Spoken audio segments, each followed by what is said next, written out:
Elections قریب آ رہے ہیں, الیکشنز کی تیاریاں جاری ہیں, سیاسی جماعتیں اپنے سیاست چمکانے کے پیچھے پڑی ہوئی ہیں, لیکن کسی نے کیا یہ سوچا کہ الیکشن کمیشن کے پاس تمام وہ چیزیں ہیں جو کہ الیکشنز کے لیے درکار ہے؟ کیا الیکشن کمیشن کے پاس وہ اسپیشل روم ہے جس کے اندر رزلٹ کو سٹور کرنا ہوگا؟ سہیل صاحب, ہے یا نہیں ہے؟ انیکا بالکل نہیں ہے, اور میں جب تفصیلات آپ سنیں گے تو میرے لیے بھی بڑا شاکنگ سرپرائز تھا کہ وہ الیکشن کمیشن جس کے اوپر تقریباً ہر انتخابی ادوار کے اندر اس کے اوپر یہ الزامات عائد ہوتے رہتے ہیں کہ انتخابات شفاف نہیں ہوئے, رزلٹ میں رد و بدل کی گئی ہے, اور 2013 کے انتخابات کے اندر تو دھاندلی اور جس طریقے سے پوری ملکی سیاست کا منظرنامے کے اوپر جتنے اس کے اثرات تھے وہ سب کے سامنے, اور ابھی بھی انتخابی اصلاحات کی بات ہوتی ہے. لیکن الیکشن کمیشن پاکستان کی جانب سے یہ پتہ چلا ہے کہ جہاں بھی جب جنرل انتخابات ہوتے ہیں اس کے اندر جب انتخابی عمل مکمل ہو جاتا ہے پولنگ کا, اور اس کے بعد ووٹنگ شروع ہو جاتی ہے, اور اس کو ووٹنگ کا عمل مکمل ہونے کے بعد گنتی مکمل ہونے کے بعد ایک مخصوص قسم کا تھیلا ہوتا ہے, اس کو سیل لگا کر بند کرنے کے بعد انتخابی ضوابط کے مطابق وہ کسٹڈی میں ہونا چاہیے. وہ تھیلا الیکشن کمیشن آف پاکستان کے پاس, الیکشن کمیشن آف پاکستان کے عملے کی کسٹڈی میں ہونا چاہیے, اور الیکشن کمیشن آف پاکستان کی عمارت کے اندر ہونا چاہیے. لیکن ملک بھر کے اندر آج تک الیکشن کمیشن آف پاکستان کے لیے پاس کوئی ان کا اپنا ایسا ارینجمنٹ نہیں ہے جسے ٹیکنیکلی یا ان کے ٹرم میں اسٹرانگ روم بولا جاتا ہے. کوئی بھی ایک اسٹرانگ روم ان کے پاس نہیں ہے کہ جب ووٹنگ عمل مکمل ہو, گنتی کا عمل مکمل ہونے کے بعد اس نتائج کو محفوظ رکھ سکیں. اور وہ کرتے کیا ہیں, وہ جب اس کو تھیلے کو سیل لگا کے بند کیا جاتا ہے, اس کے بعد متعلقہ جو ضلع ہوتا ہے اس کا مال خانہ ایک موجود ہوتا ہے.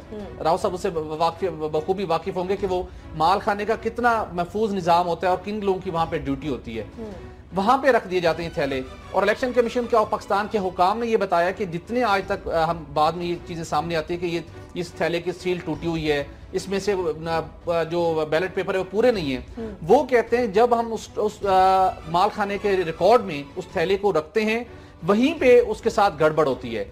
وہ یا اس کو مس مینج کیا جاتا ہے یا جس طریقے سے اس کو ڈیل کیا جاتا ہے وہیں پہ ہمارے اس ریکارڈ کو ہمارا ریکارڈ متاثر ہوتا ہے. سہیل صاحب, یا مس مینج کیا جاتا ہے یا مینج کیا جاتا ہے؟ ایگزیکٹلی وہیں پہ ان کے پاس مارجن ہوتا ہے نا کہ آپ نے کیا کرنا ہے. اب الیکشن کمیشن آف پاکستان کی جانب سے ان کے سیکٹری الیکشن کمیشن کی جانب سے ہمیں یہ بتایا گیا کہ وہ کوشش کر رہے ہیں کہ اس سال یعنی کہ آئندہ سال جو الیکشن ہوں گے اس میں ہم 27 اپنے اسٹرانگ روم بنا سکیں جو الیکشن کمیشن آف پاکستان کی کسٹڈی میں ہو. جب گنتی کا عمل مکمل ہو جائے اور بیلٹ پیپر کو سیل لگائی جائے تو کسی ضلعی حکومت کے ماتحت ہونے کی بجائے الیکشن کمیشن کی کسٹڈی میں ہو. ابھی یہ پرپوزل ہے, ابھی تک بھی کوئی واضح طور پر اسٹیبلش نہیں کیا جا سکا, لیکن 27 اسٹرانگ روم بنانے کی تجویز ان کے پاس موجود ہے اور وزارت خزانہ سے رابطے کر رہے ہیں چونکہ اس کے لیے انہیں فنڈ کی ضرورت ہوگی. اس کے ساتھ یہ بھی بتایا گیا کہ اور بھی انہیں بہت سے مشکلات کا سامنا ہے, لاجسٹکس کی, اور اس کے بعد ان کے پاس اپنے ریگولر سٹاف کی 674 ان افسران کی کمی ہے ان کے پاس, ملازمین کی نہیں, لوور رینک نہیں, گریڈ 17 سے گریڈ 19 کے 674 افسران انہیں چاہیے. اب وہ بھی وزارت خزانہ سے ٹیک اپ کیا گیا ہے کہ آپ انہیں ہماری ان کے جو فنڈز کی ان کے لیے ہمیں اجازت دیں تاکہ ہم یہ پروسیس شروع کر سکیں, تاکہ آئندہ انتخابات سے قبل ہمارے پاس یہ افسران ریگولر بنیادوں پر ہونے چاہیے تاکہ ہمیں اس وقت کانٹریکٹ کے اوپر یا مختلف اداروں سے جو ہم سروسز لیتے ہیں سٹاف کی وہ نہ لینی پڑے. یہ دو بنیادی جو بھی انتظامات ہونا باقی ہیں, دیکھتے ہیں یہ ہو پاتا ہے یہ نہیں ہو پاتا, لیکن انتخابی نتائج کا الیکشن کمیشن کے کسٹڈی میں نہ ہونا یہ بڑا ایک سوالی نشان ہے. ڈیفینیٹلی. اور راؤ صاحب کہا یہ جاتا ہے کہ آج تک جتنے الیکشنز ہوئے اس میں کچھ نہ کچھ فیصد, کچھ چھوٹی پرسنٹیج ہو یا بڑی پرسنٹیج ہو, دھاندلی ضرور ہوتی آئی. اور جب آپ ایک اتنا بڑا لوپ ہول چھوڑ رہے ہیں, اتنا بڑا گیپ چھوڑ رہے ہیں, تو آپ کیسے ایکسپیکٹ کر سکتے ہیں کہ صاف شفاف الیکشنز ہو پائیں گے؟ وہ فرام دا سٹارٹ یہ گڑبڑ ہوتی ہے اس کی. یہ تو لاسٹ سٹیج ہے جہاں پہ ابھی ہوا. یہ ظہیر جمالی صاحب کی کورٹ میں میرا خیال ہے ایک دفعہ وہ ریکارڈ مانگا گیا تو وہ گھاس پھوس نکل آیا اس میں سے, تھیلے میں سے. تو یہ مینیپولیشن مختلف لیول پہ ہوتی ہے جو آپ نے مینیج کرنے کی بات کی. یہ ہوتی الیکشن کمیشن کو بیسیکلی سنڈروم سے نکلنا چاہیے کہ 5 سال بعد الیکشن ہونے ہیں. یہ کنٹینیوس پروسیس ہے. ضمنی الیکشنز ہوتے ہیں, بلدیاتی الیکشنز ہوتے ہیں, ہر سال ہر 6 مہینے بعد 4 مہینے بعد کچھ نہ کچھ ہو رہا ہوتا ہے. ایک تو ان کو اس کے لیے پورا ہر وقت کا جو یہ فل ٹائم کہہ لیں کہ ایک ایکٹیو قسم کا آفس ہونا چاہیے جس کے ڈسٹرکٹ لیول پہ نمائندے بہت ضروری ہیں. ان کے ڈسٹرکٹ آفیسر الیکشن آفیسر جو ہیں وہ ان کی پوسٹ اویلیبل ہیں ان کے پاس. ان کو فوری تو آج سے بہت پہلے ان کو یہ کرنا چاہیے تھا. ڈسٹرکٹ الیکشن آفیسرز ہوں گے تو آپ کو تھوڑا سا ریٹرننگ افسرز اور باقی چیزوں کا اس پہ بھی تھوڑا سا ایڈوانٹیج ملے گا کہ آپ کا اپنا سٹاف ہوگا, آپ اپنے سٹاف کے ذریعے ساری چیزیں مینیج کر سکیں. پھر دنیا کے تجربات سے فائدہ اٹھانے کا دور ہے. گلوبل ولیج کہا جاتا ہے. ویسے دنیا میں اتنی چیزیں آپ کے پڑوس میں ہو رہا ہے الیکشن, سری لنکا کا ہوتا ہے یا انڈیا کا نان کنٹروورشل قسم کے الیکشنز ہوتے ہیں.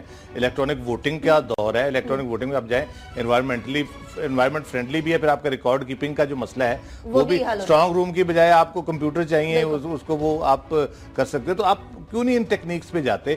آپ سٹاف بھی بہت ضروری ہے بھرتی کرنا, لیکن آپ ماڈرن ٹیکنیکس کو بھی فالو کریں. ٹھیک ہے, چلیے اتنا ضرور ہے کہ اگلے الیکشنز میں اگر اس بار جو حکومت کو چیلنجز کا سامنا کرنا پڑا اپوزیشن کی طرف سے, اگر یہ فیس نہیں کرنا چاہتے تو پھر اگلے الیکشن کے حوالے سے کچھ نہ کچھ کرنا پڑے گا. اگلے ٹاپک کی طرف بڑھتے ہیں. قرضے کی بات کر رہے ہیں, گردشی قرضے کی بات کر رہے ہیں, جس کی وجہ سے لوڈ شیڈنگ کا مسئلہ بہت زیادہ بڑھتا چلا جا رہا ہے. یہ جن بوتل کے اندر قابو آنے کا نام نہیں لے رہا. ایسے میں کرنٹ اکاؤنٹ ڈیفیسٹ کے حوالے سے بھی ڈیفینیٹلی خسارہ بڑھتا چلا جا رہا ہے. ایسے میں اسحاق ڈار صاحب کو کچھ نہیں سوجا تو وہ باہر پھر سے قرضے کی باتیں کرنے جا رہے ہیں. اور قرضے کے پہلے ہی ہم لوگ قرضے تلے دبے ہوئے ہیں. قرضہ واپس کرنا ہے تو قرضہ لینا ہے, آپ نے کوئی پاور پلانٹ لگانا ہے تو قرضہ لینا ہے. یہ تمام چیزیں کس طریقے سے چلیں گی؟ انیکا, ملکی معیشت کی صورتحال رواں مالی سال کے اندر بہت ناگفتہ ہے. مطلب بہت مشکل صورتحال سے دو چار آنے والے سالوں میں شاید سی پیک کی وجہ سے ہمیں ثمرات ملنا شروع ہوں, صورتحال بہتر ہو جائے. اسٹیٹ بینک آف پاکستان نے جو رواں مالی سال کے 9 ماہ کے جولائی تا مارچ کے جو اعداد و شمار جاری کیے ہیں, ان کے مطابق کرنٹ اکاؤنٹ خسارہ گزشتہ مالی سال کے اسی عرصے کے دوران, یعنی ابتدائی 9 ماہ کے دوران, اس میں 160% اضافہ ہوا ہے. وہ 160% اضافے کے بعد 6 ارب ڈالر کی سطح پر پہنچ گیا ہے. اور گزشتہ مالی سال میں اسی عرصے کے دوران جو کرنٹ اکاؤنٹ ڈیفیسٹ تھا وہ 2 ارب 35 کروڑ ڈالر تھا. اسٹیٹ بینک آف پاکستان نے اپنی رپورٹ میں یہ بھی کہا ہے کہ آپ فکر مند نہ ہوئیے, جب کسی بھی ملک کی معیشت گرو کرنا شروع ہوتی ہے, اس کے اندر بہتری آنا شروع ہوتی ہے, امپورٹ بڑھتی ہے, مشینری امپورٹ ہو رہی ہوتی ہے, تو اس کی وجہ سے کرنٹ اکاؤنٹ ڈیفیسٹ بڑھتا ہے. آئندہ آنے والے سالوں کے اندر پیداوار میں بہت ریکارڈ اضافہ ہوگا, اس کو ہم مینیج کر لیں گے. اور کرنٹ اکاؤنٹ ڈیفیسٹ بڑھنے کی وجہ سے جو سب سے بڑی خدشات پیدا ہوتی ہیں کہ ہم ادائیگیاں کیسے کریں گے, امپورٹ ہم کر رہے ہوتے ہیں, امپورٹ بل ہمارا متاثر ہوگا. تو انہوں نے کہا جی کہ جو زر مبادلہ کے ذخائر ہمارے پاس جتنے موجود ہیں وہ تسلی بخش ہیں. اتنے ہمارے پاس موجود ہیں کہ ہم 5 مہینوں کی امپورٹ بل ادا کر سکتے ہیں, صرف 5 مہینوں کا. تو وہ کہتے ہیں, اسٹیٹ بینک کا کہنا ہے کہ پریشان مت ہوئیے, صورتحال بہتر ہے, ہم کنٹرول کر لیں گے. شاید وہ اس لیے بھی کہہ رہے ہیں کہ چونکہ گورنر اسٹیٹ بینک وزیر خزانہ اسحاق ڈار کے ہمراہ امریکہ پہنچ چکے ہیں اور سیکرٹری خزانہ بھی ان کے ساتھ ہیں. وہاں پر وزیر خزانہ اسحاق ڈار صاحب 23 اپریل تک وہاں پر امریکہ میں رہیں گے. وہاں پر وہ ورلڈ بینک اور IMF کے سپرنگ میٹنگز ہوتی ہیں, اس میں شرکت کریں گے. اور اس کے ساتھ ساتھ وہ ان کی کوشش ہے کہ جس سچویشن سے ہماری معیشت دو چار ہے, اور خصوصاً دیامیر بھاشا ڈیم کو اپنے وہ ایجنڈے میں لے کر گئے کہ اس کے لیے قرض حاصل کیا جائے, کیونکہ وہ تقریباً 20 ارب ڈالر کا پروجیکٹ ہے. چائنا کی طرف سے بھی کچھ سپورٹ مل رہی ہے, اور گورنمنٹ کی کوشش ہے کہ وزیر اعظم جیسے اس کے لیے آرڈر بھی ریڈی کر چکے ہیں کہ اس کی فیزیبلٹی کمپلیٹ ہے, اس کے لیے لینڈ ایکوائر ہو چکی ہے, اس کے لیے فائنینشل جو اسسٹنس فائنینشلی ارینجمنٹ تھے وہ یقینی بنایا جائیں. تو ڈار صاحب کی کوشش ہے کہ مسلم لیگ نون جاتے ہوئے جو اس کے پاس کچھ مہینے ہیں کچھ قرض حاصل کر لے دیامیر بھاشا ڈیم منصوبے کے لیے بھی, تاکہ وہ جانے سے پہلے وزیر اعظم اس کا سنگ بنیاد بھی رکھ لیں, اس کی بھی تختی لگ جائے, نام آ جائے وزیر اعظم صاحب کا. لیکن راؤ صاحب یہ عجیب بات ہے, مجھے اس ٹائم سے بڑی ایک مذاق لگ رہا ہے کہ کرنٹ اکاؤنٹ ڈیفیسٹ میں اس کے بڑھنے میں بھی کوئی نہ کوئی پازیٹیوٹی ڈھونڈ لی ہے. دیکھیے جی بڑی اچھی بات ہے کرنٹ اکاؤنٹ ڈیفیسٹ بڑھا ہے, یہ کدھر کی منطق ہو گئی؟ وہ بڑی مشہور مثال ہے کہ کسی جو ڈھیٹ آدمی تھا اس کی پیٹھ پہ کوئی پودا ہو گیا تھا, تو انہوں نے پوچھا کہ جی کہ یہ تو بڑا ظلم ہو گیا, انہوں نے کہا نہیں اس کی چھاؤں میں بیٹھا کریں گے. تو اس تکلیف کو بھی انہوں نے اپنی آسانی میں بدل لیا. تو یہ اس قسم کا ایٹیچیوڈ ہے بنیادی طور پہ.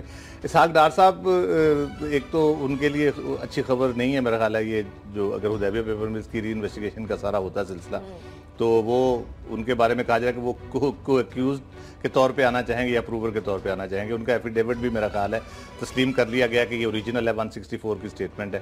تو وہ بہت ان کے لیے سیریس مسائل ملک کے اندر پیدا ہونے والے. اکانومی کے جو انہوں نے مسائل پیدا کر دی ہیں اس سے بھی زیادہ, پاناما سے بھی زیادہ وہ گمبھیر ہوتے جا رہے ہیں جس طرح سے روز سچویشن آ رہی ہے. ورلڈ بینک اور ADB کی رپورٹ ہم نے ڈسکس کی.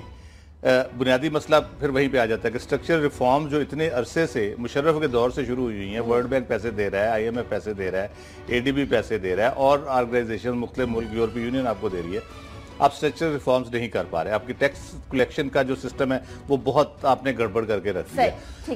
اسحاق ڈار صاحب بیسیکلی گئے ہیں ان سے یہ پوچھنے کہ آقا یہ بتائیں کہ ہم نے بجٹ پیش کرنا ہے تو کوئی آپ اگر ہمیں کچھ بتانا چاہتے ہیں کہ بجٹ میں ہم کیا کچھ کریں تو وہ بتا دیں. میرا خیال ہے ان کو یہی کہیں گے پہلے اتنا کچھ آپ کو بتا چکے آپ نے کچھ نہیں کیا، اور آئندہ مالی سال کے لیے بھی ان سے درخواست کریں کچھ آپ نے ہم پہ نظریں. وہ تو ہم کہہ چکے